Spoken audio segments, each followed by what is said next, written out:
അടീനിയത്തിൽ ഈ ചൂടുകാലത്ത്, അതായത് April May മാസങ്ങളിലൊക്കെയാണ് പൂക്കൾ നിറഞ്ഞുണ്ടാവുക. അപ്പോൾ പൂക്കൾ നിറഞ്ഞുണ്ടാവാനും അതുപോലെ തന്നെ നല്ല ഭംഗിയിൽ വാടാണ്ടിരിക്കാനും പൂക്കളൊക്കെ വാടി പെട്ടെന്ന് കൊഴിഞ്ഞു പോകാണ്ടിരിക്കാനും അതുപോലെ പൂമുട്ടുകൾ കൊഴിയാണ്ടിരിക്കാനും ഒക്കെ നമ്മളൊരു സ്പെഷ്യൽ വളം ചേർക്കുന്നുണ്ട്. ആ ഒരു വളമാണ് ഈ വീഡിയോയിൽ പറയണത്. പൂക്കളൊക്കെ നിറഞ്ഞ് നല്ല ബ്രൈറ്റ് കളറിൽ ഈ സമയത്തുണ്ടാവും. നല്ല സൺലൈറ്റ് കിട്ടുന്ന സമയമാണല്ലോ ഈ സമയം. നല്ല ചൂടുകാലത്ത് നിറഞ്ഞ് പൂക്കളുണ്ടാവും. ഡയറക്റ്റ് സൺലൈറ്റ് കിട്ടണ സമയമാണിത്. അപ്പോൾ പൂക്കാവടി പോലെ പൂക്കൾ നിറഞ്ഞുണ്ടാവും. ഗാർഡനിൽ നല്ലൊരു ഭംഗി കൊടുക്കുന്ന ഒരു ചെടിയാണ്. പൂക്കളില്ലെങ്കിലും അടീനിയത്തിൻ്റെ കോഡക്സ് നല്ലൊരു ഭംഗിയാണ്. അപ്പോൾ നമ്മൾ ഈ ഒരു സമയത്ത് വേണം പൂക്കൾക്ക് വേണ്ട ഫ്ലവർ ബൂസ്റ്റർ കൊടുക്കാനായിട്ട്. അപ്പോൾ ലിക്വിഡ് ഫോമിലാണ് ഫ്ലവർ ബൂസ്റ്റർ കൊടുക്കുന്നത്. അപ്പോൾ നമ്മുടെ അടീനിയത്തിന് കണ്ടത് വൈറ്റ് സിംഗിൾ പെറ്റൽ ഫ്ലവറാണ്. അപ്പോൾ ഇന്നലെ മഴ പെയ്ത കാരണമാണ് പൂക്കളൊക്കെ ചെറുതായിട്ടൊന്ന് പൊട്ടി നിൽക്കുന്നത്. അപ്പോൾ ഇതിൽ നിറച്ച് പൂമുട്ടുകളുണ്ട്, അതുപോലെ തന്നെ ബൊക്ക പോലെ ഫ്ലവർ ഉണ്ടായിട്ടുമുണ്ട്. ഇത് കുറേ കൊല്ലം പഴക്കമുള്ളൊരു ചെടിയാണിത്. 15 കൊല്ലത്തിൻ്റെ മേലെയുണ്ട്. അപ്പോൾ നമ്മളിതിന് വളം ചെയ്യുമ്പോൾ ആദ്യമേ തന്നെ ഇതിൻ്റെ പുല്ലൊക്കെ കളഞ്ഞ് നല്ല ക്ലിയർ ആയിട്ട് വേണം വളം ചെയ്യാനായിട്ട്. ഇപ്പോൾ 2 പുല്ലുണ്ടായിരുന്നതാണ് ഞാൻ കളഞ്ഞത്. പിന്നെ ഈ ചെടി നോക്കാന്ന് വെച്ചാൽ ഇതിലിത് കണ്ട സീഡ് ഉണ്ടായിരുന്നു. ഈ വെള്ളയിൽ ഞാൻ സാധാരണ കണ്ടുള്ളത് ലൈറ്റ് ഗ്രീൻ കളറിലുള്ള വിത്താണ് കണ്ടുള്ളത്. ഇതിൽ പാകമാകുമ്പോൾ കുറേ വിത്തുകളുണ്ടാവും. അത് പെട്ടെന്ന് തന്നെ പാവിക്കഴിഞ്ഞാൽ ഇഷ്ടം പോലെ തൈകളുണ്ടാവും. അപ്പോൾ വെള്ള തന്നെ ആവണമെന്നില്ല. വെള്ളയുടെ വിത്ത് പാവുമ്പോൾ പല കളറും വരാം. വെള്ള പൂക്കളുള്ള ചെടികൾ ഉണ്ടാവാൻ ചാൻസ് കൂടുതലാണ്. അപ്പോൾ അതുപോലെ തന്നെ ഇവിടെയുണ്ട് വിത്ത് ഉണ്ടായിട്ടുണ്ട്. ഇതൊക്കെ ഉണ്ടായിട്ടുള്ളൂ കേട്ടോ. അത് ഇവിടെയുണ്ട്. അപ്പോൾ ഉണ്ടായി വരുന്നുള്ള പോളിനേഷൻ നടക്കുന്നതിനനുസരിച്ചിട്ടാണ് നമ്മുടെ ചെടികളിൽ വിത്തുകൾ ഉണ്ടാവുക. അപ്പോൾ ഈ ചെടിക്ക് കഴിഞ്ഞ മാസമൊക്കെ ഞാൻ ഒരു ഫ്ലവർ ബൂസ്റ്റ് മിക്സ്ചർ കൊടുത്തിട്ടുണ്ടായിരുന്നു. അപ്പോൾ ഈ ഒരു മാസം ഞാൻ കൊടുക്കുന്നത് ലിക്വിഡ് ഫോമിലുള്ള വളം ചേർക്കുന്നത്. അപ്പോൾ പെട്ടെന്ന് ചെടിക്ക് വലിച്ചെടുക്കാനും പറ്റും, പെട്ടെന്ന് റിസൾട്ട് കിട്ടും ചെയ്യും. പൂക്കൾ പെട്ടെന്ന് ഉണ്ടാവും. അപ്പോൾ ഈ ഒരു സമയമാണല്ലോ നല്ലോണം സൺലൈറ്റ് കിട്ടും. അതുപോലെ തന്നെ മഴ വളരെ കുറവാണ്. അപ്പോൾ നമുക്ക് 7-8 മണിക്കൂറോളം നല്ല സൺലൈറ്റ് കിട്ടുമ്പോൾ പൂക്കൾ നിറഞ്ഞുണ്ടാവും. പോളിനേഷനും നന്നായി നടക്കും. അപ്പോൾ വിത്തുകൾ നല്ലോണം ഉണ്ടാവും. അപ്പോൾ ഇതിനുള്ള വളമാണ് ഞാനിപ്പോൾ പറയണത്. നമുക്ക് വീട്ടിലുള്ള ഓർഗാനിക് വെച്ചിട്ടാണ് ഈ വളം ചേർത്ത് കഴിഞ്ഞാൽ മുട്ടുകൾ കരിഞ്ഞു പോവില്ല, ഇലകൾ ഇങ്ങനെ വാടിപ്പോവുക ഒന്നും ചെയ്യാണ്ട് നല്ല വലുപ്പത്തിലും നല്ല ബ്രൈറ്റ് കളറിലും കുറേ ദിവസം വാടാണ്ടിരിക്കും ചെയ്യും. ഇനി വളം എന്താണെന്ന് വെച്ചാൽ നമുക്ക് നോക്കാം.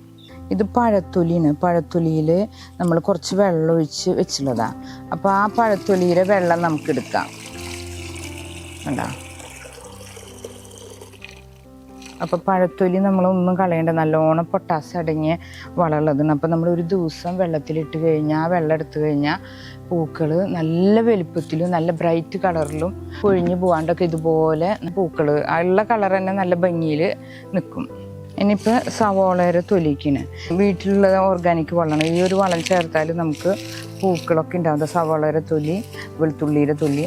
അപ്പോൾ നമുക്കിത് ഇതിലേക്ക് ചേർക്കാം.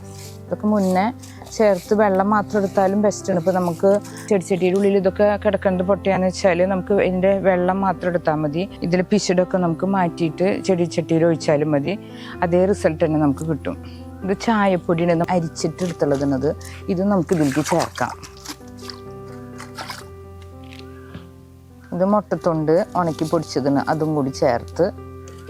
അപ്പോൾ നമ്മൾ വീട്ടിലുള്ള ഓർഗാനിക് വളങ്ങൾ മാത്രമാണ് നമ്മൾ ഈ ഒരു മാസം ചേർക്കുന്നത്. നമ്മൾ രാസവളങ്ങൾ ചേർത്ത് കഴിഞ്ഞാൽ പെട്ടെന്ന് പൂക്കൾ കൊഴിഞ്ഞു പോകാൻ ചാൻസ് കൂടുതലാണ്. മുട്ടൊക്കെ ചിലപ്പോൾ കൊഴിയും. ഈ സമയം നമ്മൾ നല്ലോണം ശ്രദ്ധിക്കേണ്ട ഒരു നേരമാണ്. ഇത് ചാരാണ്. ഇതും കൂടി നമുക്ക് ചേർക്കാം. വെള്ളം ഒഴിച്ച് ഡൈല്യൂട്ട് ചെയ്യാം.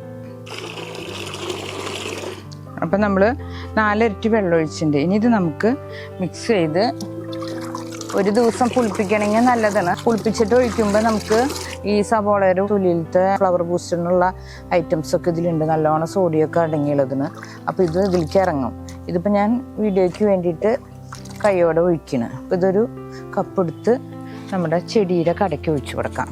കളയൊക്കെ ഉണ്ടെങ്കിൽ കളഞ്ഞ് ഇതും ഒഴിച്ചു കൊടുത്താൽ മതി. പൂക്കൾ നിറഞ്ഞുണ്ടാവും. പൂക്കൾ കാണാനും നല്ല ഭംഗിയുണ്ടാവും. വിത്തുകളും നിറഞ്ഞുണ്ടാവും. ചെടി തന്നെ മൊത്തത്തിൽ നല്ല ഹെൽത്തായിട്ടിരിക്കും. നല്ല ആരോഗ്യമുള്ള പ്ലാന്റ് എന്ന് പറയില്ലേ, അപ്പം അതുപോലെ തന്നെ ഇതുപോലെ കോഡക്സ് ഒക്കെ നല്ല വലുപ്പത്തിലുണ്ടാവും. ഇതൊഴിക്കുമ്പോൾ ഈ കളകളൊക്കെ പറിച്ച് കളയണം കേട്ടോ. അപ്പോൾ ഈ ചെടിയുടെ കോഡക്സ് ഒക്കെ കണ്ടില്ലേ, നല്ല വലിയ കോഡക്സ് ആണ്. അപ്പോൾ ഇതുപോലെ ഓർഗാനിക് വളമൊക്കെ ചേർത്താൽ മതി. ഇപ്പം ഞാൻ ചേർക്കുന്നത് ലിക്വിഡ് ഫോമിലുള്ള വളമാണ്, പൂക്കൾ നിറഞ്ഞുണ്ടാവും. ഇതൊരു ഒറ്റ കൊല്ലത്തെ ചെടിയാണിത്, പക്ഷെ പൂക്കൾ നിറഞ്ഞുണ്ടായിട്ടുണ്ട്. അപ്പോൾ ഇല കാണുന്നേക്കാളധികം പൂക്കളുണ്ട്. അപ്പോൾ അതുപോലെ ഇതിനൊക്കെ നമ്മൾ കുറച്ച് ഒന്ന് ഈ ഒരു വെള്ളം ഒഴിച്ചു കൊടുത്താൽ മതി. അപ്പോൾ ഇതിൽ ചേർത്ത പഴത്തൊലിയിൽ നല്ലോണം പൊട്ടാഷ് കണ്ടൻറ്റ് ഉള്ളതാണ്. അപ്പോൾ അതിൽ പൂക്കൾ നല്ലോണം ഉണ്ടാവണതാണ്. അതുപോലെ തന്നെ ചാരത്തിൽ അത് നല്ലോണം പൊട്ടാഷ് അടങ്ങിയതാണ്, അതിൽ നല്ലോണം ഉണ്ടാവും. പിന്നെ അതുപോലെ ഉള്ളിത്തോല് നമ്മൾ ചേർത്തല്ലോ, അതിൽ നല്ലോണം മൈക്രോ ന്യൂട്രിയൻസ് അടങ്ങിയിട്ടുണ്ട്. അപ്പോൾ നല്ലോണം പൂക്കളും കൊഴിയാണ്ടിരിക്കാനും പൂക്കൾക്ക് യാതൊരുവിധ കംപ്ലൈൻറ്റ് ഉണ്ടാവില്ല. മുട്ട് കൊഴിഞ്ഞു പോവുക, അതുപോലെ പൂക്കൾ ഇങ്ങനെ നടുകീറി പോവുക, അങ്ങനെയൊന്നും ഉണ്ടാണ്ടിരിക്കും. ഇഷ്ടം പോലെ പുതിയ മുട്ടുകൾ ഉണ്ടാവുകയും ചെയ്യും. പിന്നെ നമുക്ക് പൂക്കൾ ഉണ്ടാവാൻ മെയിനായിട്ടുള്ള കാര്യം നല്ലോണം സൺലൈറ്റ് വേണം. അതുപോലെ ഇതുപോലത്തെ വളങ്ങളും ചേർത്ത് കഴിഞ്ഞാൽ ഇഷ്ടംപോലെ മുട്ടുകളും പൂക്കളും ഉണ്ടാവും. ഈ ഒരു വളം നമ്മുടെ ഈ അഡീനിയം ചെടികൾക്ക് കൊടുത്താൽ മതി, നല്ല റിസൾട്ട് കിട്ടും. ധൈര്യമായിട്ട് കൊടുത്തു, പൂക്കൾ നിറഞ്ഞുണ്ടാവും. നമ്മൾ പുറമെ ഒന്ന് രാസവളമൊന്നും വാങ്ങിക്കേണ്ട, വീട്ടിലുള്ള തന്നെ ഓർഗാനിക് വളം മാത്രം മതി, നമുക്ക് നല്ല റിസൾട്ട് കിട്ടുന്നതാണ്. പൂമുട്ടുകളൊന്നും കൊഴിഞ്ഞു പോവാണ്ട് നല്ല വലിപ്പത്തിലും നല്ല ബ്രൈറ്റ് കളറിലും നമ്മുടെ പൂന്തോട്ടം മുഴുവൻ പൂക്കാവടി പോലെ അഡീനിയം പൂത്ത് നിറഞ്ഞ് പൂക്കളുണ്ടായി നിൽക്കും. അപ്പോൾ അതേ കണ്ട ഈ ചെടിയുമ്പോൾ വിത്തൊക്കെ ഉണ്ടായിട്ടുണ്ട്, ചെറിയൊരു വിത്താണ്. എന്നാലും ഞാൻ റബ്ബർ ബാൻഡൊക്കെ ഇട്ട് വെച്ചിട്ടുണ്ട്. കണ്ട അതിങ്ങനെ വിത്തുണ്ടായി കഴിഞ്ഞാൽ ഇതുപോലെ ഇങ്ങനെ പൊട്ടി പാറിപ്പോവും. അത് പോകാണ്ടിരിക്കാൻ വേണ്ടിയിട്ടാണ് റബ്ബർ ബാൻഡൊക്കെ ഇങ്ങനെ ഇട്ട് വെച്ചുള്ളത്. ഇനിയിപ്പോൾ നമ്മൾ മെയ് മാസത്തിൽ ഒരു പ്ലാന്റൊക്കെ ഉണ്ടെങ്കിൽ ഇതൊരു ഫ്രഷ് പ്ലാന്റാണ്, നമ്മൾ പ്രൂണിങ് ചെയ്യാത്തൊരു പ്ലാന്റാണ്. കണ്ട അത് അതുപോലെ ഇങ്ങനെ നീണ്ട് നല്ല ഹെൽത്തി ആയിട്ട് നിൽക്കുന്നുണ്ട്. അപ്പോൾ ഈ ഒരു മെയ് മാസത്തിൽ നമുക്കിത് പ്രൂണിങ് ചെയ്യാനായിട്ട് അത് ഞാൻ ഒരു നെക്സ്റ്റ് വീഡിയോയിൽ പറയാം.